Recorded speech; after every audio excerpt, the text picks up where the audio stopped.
Kadugtong ito po ay fig o igos at ito ang bunga nito. Pinaniniwalaan na isa ito sa pinakaunang halaman na inalagaan ng tao dating back 5000 BC. Kaya nga sa Bible, binabanggit ang fig o igos ng may symbolic meanings. Kaya may idea na tayo kung saan ito nagmula. Ang fig ay nagmula sa Middle East, Western Asia, Turkey at Northern India. May local figs din tayo dito sa bansa. Iyon ay ang tibig. Kaya lang hindi ito masyado nakakain kagaya ng figs na nagmula sa gitnang silangan. Ngayon ay pipitas ako ng bunga ng fig. Ang variety nito ay Black Mission Fig at aalamin natin kung ano ang lasa nito. Shoutout kay James Danganan, sa kanya galing ang fig na ito.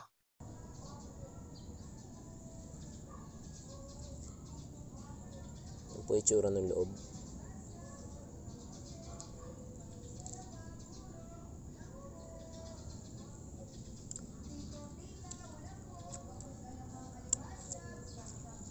Masarap kadugtong. Yung ano niya, yung tamis niya mild lang.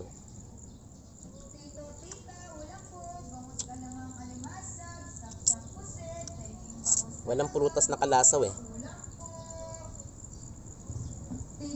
Yan, parang medyo hawig ng konti sa papaya.